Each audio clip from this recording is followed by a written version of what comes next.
मंगलवार को संविधान दिवस के अवसर पर बबेरू में जीडीयू नेत्री शालिनी सिंह पटेल ने एक जनसभा को संबोधित किया, जहां उन्होंने जनता से कहा है कि संविधान दिवस हमें यह सिखाता है कि हम अपने देश के कानूनों का पालन करें और हमारे अधिकारों के साथ साथ हमारे कर्तव्यों का भी सम्मान करें। हमें गर्व है कि हम एक लोकतांत्रिक देश के नागरिक हैं, जहां संविधान हमें स्वतंत्रता और समानता प्रदान करता है। संविधान दिवस न केवल हमारे देश की महान लोकतांत्रिक परंपरा है स्मरण कराता है, बल्कि यह हमें अपने कर्तव्यों और अधिकारों के प्रति जागरूक भी करता है। शालिनी सिंह पटेल ने कहा है कि आइए उस दिन हम शपथ लें, भारतीय संविधान के आदर्शों का सम्मान करेंगे, उसके अनुसार जीवन जीने का प्रयास करेंगे। जीडीयू प्रदेश अध्यक्ष श्रमिक प्रकोष्ठ रविंद्र भारती ने कहा है कि हमारा संविधान केवल कानून को एक संग्रह नहीं है, ये भारत की आत्मा का प्रतिबिंब है। हमें अधिकार देता है कि तो उसके साथ अपने कर्तव्य भी याद दिलाता है। उसने हमें अभिव्यक्ति की स्वतंत्रता समेत दूसरी बड़ी आज़ादी दी है, तो उसी की हदें भी बताई है। भारत के संविधान निर्माता कहे जाने वाले डॉक्टर भीमराव अंबेडकर ने इस बेहद महत्वपूर्ण दस्तावेज को तैयार करने में अहम भूमिका निभाई थी।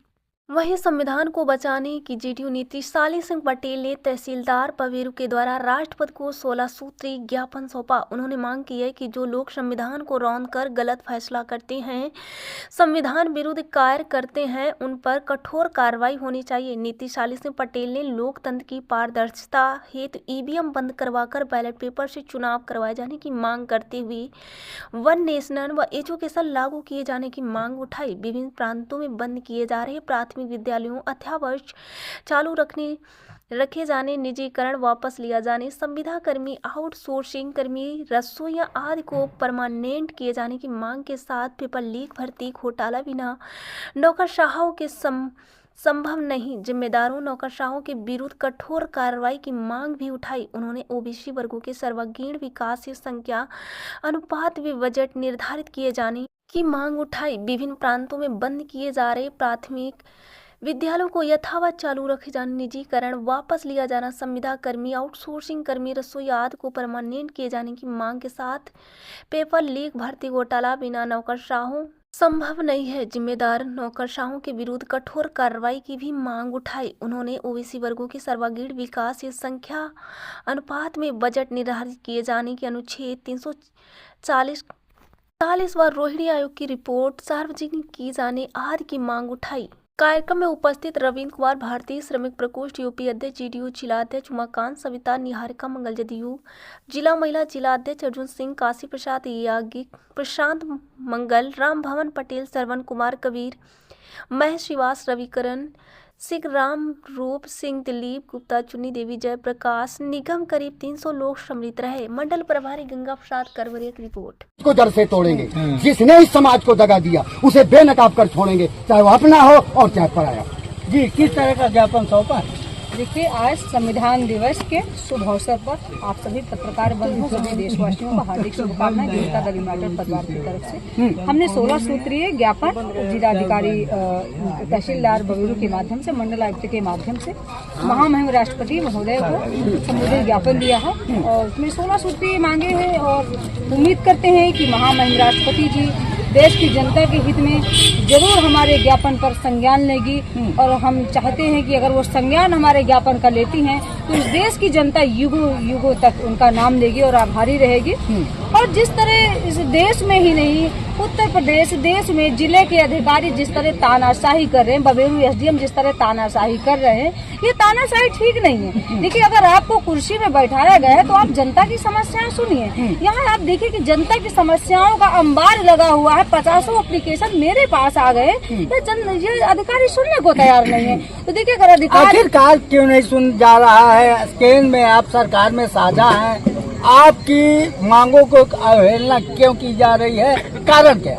देखिए, जो हमारी मांगे हैं वो तो सुन रहे हैं, लेकिन जो जनता के एप्लीकेशन आते हैं उन पर नहीं सुन रहे हैं ना। बात तो ये है। तो आपके माध्यम से ज्ञापन जा रहा है? बिल्कुल, हमारा ज्ञापन गया है, वो एक जो है राज्य उसकी प्रदेश की समस्या को लेकर के नहीं दिया, हमने पूरे राष्ट्र की समस्या को लेकर के ज्ञापन दिया है। और हम जितने भी ज्ञापन है, अधिकतर हमारे ज्ञापन पर सुनवाई होती। और देखिए, जो आप बार बार कह रहे हैं कि आपकी पार्टी केंद्र में राज्य में भागीदारी है, हाँ है, लेकिन हम भारतीय जनता पार्टी के अधिकारियों के गुलाम नहीं हैं। हमारे नेता ने हमेशा गलत के खिलाफ आवाज उठाया है और आज भी हम भी उठा रहे हैं, क्योंकि हम संविधान को मानने वाले हैं। हम सिद्धांतवादी लोग हैं, हम सिद्धांतों से समझौता नहीं करेंगे। अगर योगी आदित्यनाथ जी के अधिकारी, प्रधानमंत्री जी के अधिकारी अगर अपने हरकतों से बाज नहीं आएंगे तो जनता दल यूनाइटेड के लोग सड़क पर उतरकर इनके कुर्सी से हटाने की औकात रखते हैं और इनको बता देंगे कि जेडीयू के लोग हैं क्या। क्योंकि हम लोग फिर बता रहे कि संविधानवादी हैं, हम लोग अंबेडकर जी को मानने वाले हैं, फुले जी को मानने वाले हैं, हम लोग डरने वाले नहीं हैं। और हमारे नेता ने जाति आधारित जनगणना करा करके एक मिसाल पेश किया, पूरे देश में किसी भी राज्य ने नहीं कराया। 50% महिलाओं को आरक्षण दिया, पंचायत चुनाव में 35% आरक्षण दिया महिलाओं को नौकरी में। कोई भी मुख्यमंत्री दिया हो तो हमें बताइए, कोई भी जो है प्रधानमंत्री अगर कराया हो तो बताइए। जिस तरह एक हमारे माननीय मुख्यमंत्री नीतीश कुमार जी ने दिया। कितने दिन का अल्टीमेटम दिया है ज्ञापन? देखिए, उन्होंने हमसे 15 दिन का टाइम लिया। अगर 15 दिन में अगर ये हमारे जो भी एप्लीकेशन लेकर संज्ञान नहीं लेते हैं तो बांदा अशोक लाट में बड़ा आंदोलन होगा। और मुझे विश्वास है, उम्मीद है कि मेरे बांदा जिला की जनता, युवा, मजदूर, किसान, महिलाएं अपनी बहन का जरूर साथ देंगे, क्योंकि बहन अपने लिए नहीं लड़ रही है, हम अपने लोगों के लिए लड़ रहे हैं, अपनी जनता के लिए लड़ रहे हैं। और मैं निवेदन कर रही हूँ आपके चैनल के माध्यम से कि आप लोग अपनी आवाज उठाइए, अपनी आवाज बनिए, शोषण के खिलाफ बोलिए। और हम लोग को लड़ना होगा, घरों से निकलना होगा, तभी अधिकारी औकात में रहेंगे। और सत्ता में बैठे लोग, सांसद विधायक जो लूट रहे हैं, इनके लूट तंत्र को हमको खत्म करना होगा। हमने सांसद चुना, 45% में निधि उन्होंने बेच दिया। हमने विधायक चुना, 50% में निधि उन्होंने बेच दिया। तो जनता किससे उम्मीद करेगी? जनता को अगर उम्मीद है तो मुझे पता है कि हमारी जनता इस समय सिर्फ जनता दल यूनाइटेड की राहें देख रही है कि हम अगर हमें न्याय मिलेगा तो जनता दल यूनाइटेड के सिपाही न्याय दिलाएंगे, जैसे रविंदर जी ने बताया। और हमारी जो है बहन जिला अध्यक्ष है जो निहारिका मंगल जी, हम सब लोग मिलकर के लड़ाई लड़ेंगे अपनी जनता के लिए। हमारा उद्देश्य सांसद विधायक नहीं है, बनना नहीं, हमारा उद्देश्य है जनता को न्याय दिलाना, अपनी सोई हुई जनता को जगाना। जनता दल यूनाइटेड के प्रदेश अध्यक्ष शालिनी सिंह का अल्टीमेटम 15 दिन को अधिकारियों को दिया गया है। अगर 15 दिन में उनके ज्ञापन में कार्यवाही नहीं हुई तो अशोक लाट चौराहा बांदा में सावित्रीबाई फुले जी को भूल गए? बताइए, क्या चंद्रशेखर आजाद को भूल गए? क्या भगत सिंह को भूल गए? क्या खुदीराम बोस जी को भूल गए? भूल गए हम लोग? अगर उनके भगत सिंह की माँ किस तरह अपने बेटे को फांसी पर चढ़ने के लिए भेज दिया था, क्या आज किसी माँ की हिम्मत है वो भेज देगी अपने बेटे को? नहीं भेजेगी।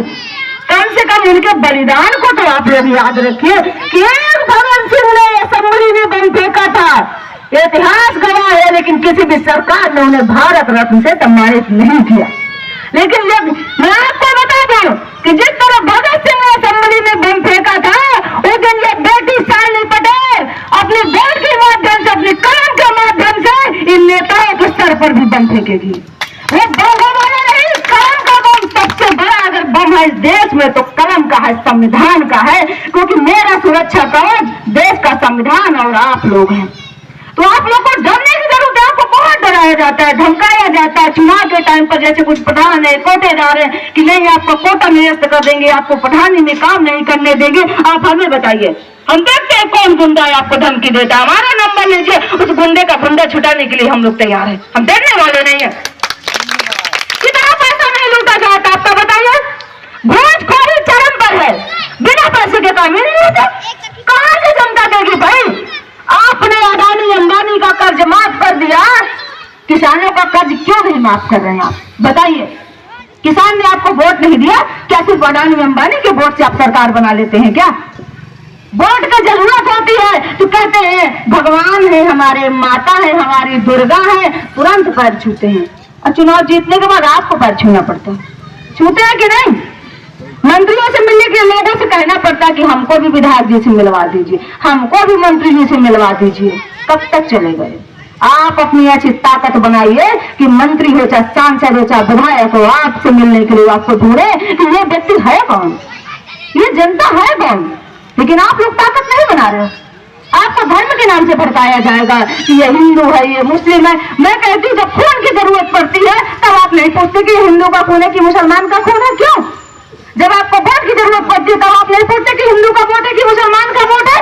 अगर आपको इतनी नफरत है हिंदू मुस्लिम में तो आप चले जाइए देश छोड़ करके, हम लोग चला लेंगे देश, हम में क्षमता है देश चलाने में। जिस दिन आपकी बबेरा विधानसभा से कोई पढ़ी लिखी बेटी या बेटा छोड़ दिया, पंचायत चुनाव में 35% आरक्षण छोड़ दिया पुलिस और सरकारी भर्ती में।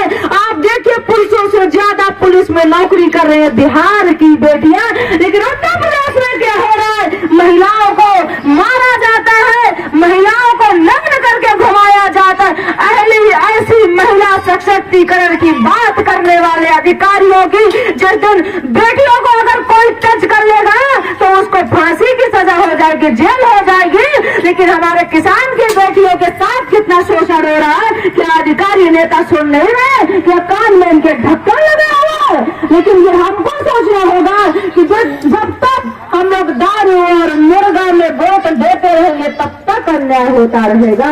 जब तक हम अपने अधिकारों को नहीं पहचानेंगे तब तक हमको न्याय नहीं मिलेगा। आप देख सकते हैं किस तरह हमारे बाबा साहब भीमराव अम्बेडकर जी ने संविधान को लिखा और इस देश में